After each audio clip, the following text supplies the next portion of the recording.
যখন ক্ষমতায় থাকে তখন ধরাকে সরাগিয়ান করে, আর সব কিছুকে তার শ্বশুর বাড়ির যৌতুক মনে করে, সব কিছুকে হালাল মনে করে, পেট করে। কিন্তু যখন ক্ষমতার মসনদ কোমরের নিচ থেকে চলে যায় তখন চোখে অন্ধকার দেখে,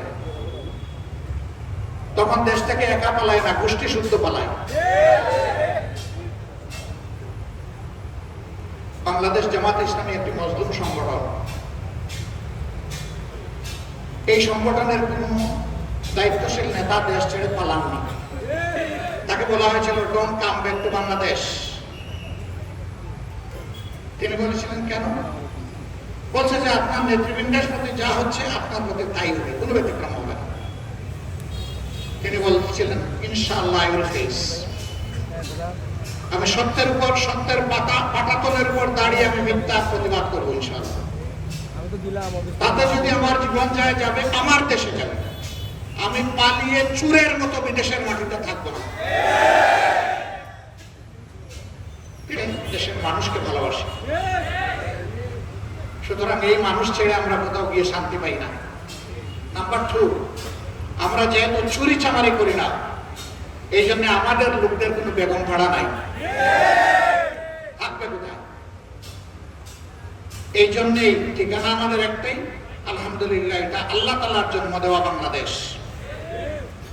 এই বাংলাদেশকে নিয়ে আমরা গর্ব করি, এই বাংলাদেশকে নিয়েই আমরা বাঁচতে চাই। আল্লাহ তাআলার কাছে আমরা সাহায্য চাই, এদেশের আপামর জনসার সাথে আমরা যেন মর্যাদার সাথে এই বাংলাদেশে বসবাস করতে পারি।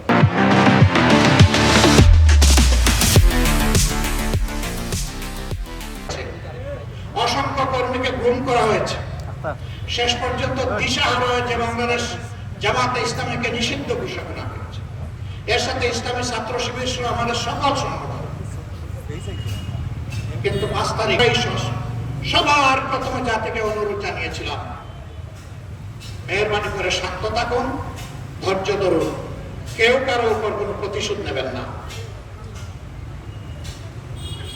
গদিতে থাকা অবস্থায় ওবায়দুল কাদের আওয়ামী লীগের সাধারণ সম্পাদক সাহেব বলেছিলেন তার দলের লোকদেরকে যে কোনো মূল্যে গদি টিকিয়ে রাখতে হবে।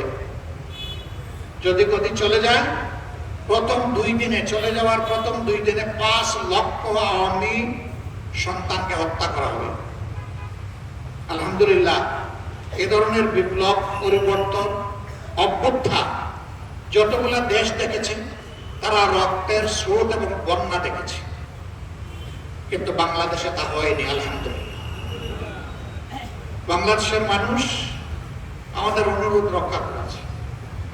এর পাশাপাশি শুধু অনুরোধে কথায় ছেড়া ভিজে না, পানিও তোমার দুধ দিতে হয়। আমরা সাথে সাথে আমাদের সহকর্মীদেরকে বলেছি, যাও, চলে যাও, সকল ধর্মের, মুসলমানদের মসজিদ, হিন্দুদের মন্দির, খ্রিস্টানদের গির্জা এবং বৌদ্ধদের মঠ, এই সবগুলো শক্ত পাহাড়ে বসাও, লাঠি হাতে দাঁড়িয়ে থাকো, কোনো দুর্বৃত্ত যাতে গিয়ে সেখানে কোনো আঘাত করতে না পারে। আমরা বলেছিলাম এরকম পরিবর্তন হলে দেখা যায় যাদেরকে বলা হয় মাইনরিটি, আমরা মাইনরিটি বলি না, সংখ্যালঘু বলি না, বিভিন্ন ধর্মের লোকদের উপর অত্যাচার হয়, জুলুম হয়। আমরা বলেছিলাম তাদের শুধু ধর্মীয় উপাসনা নয়, কোন ব্যক্তিও যদি আমাদের সাহায্য চায় তারও বাড়ি পাহারা দেবে এবং রাত্রে ঘুমাবা, তাকে নিরাপত্তা দেওয়ার জন্য, আশ্বস্ত করার জন্য। একটানা 15 দিন আমাদের সহকর্মীরা সেই স্বেচ্ছাসেবকের দায়িত্ব পালন করেছে।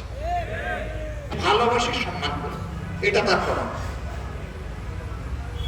এরপরে বিভিন্ন ধর্মের নেতারা তাদেরকে নিয়ে বসেছে।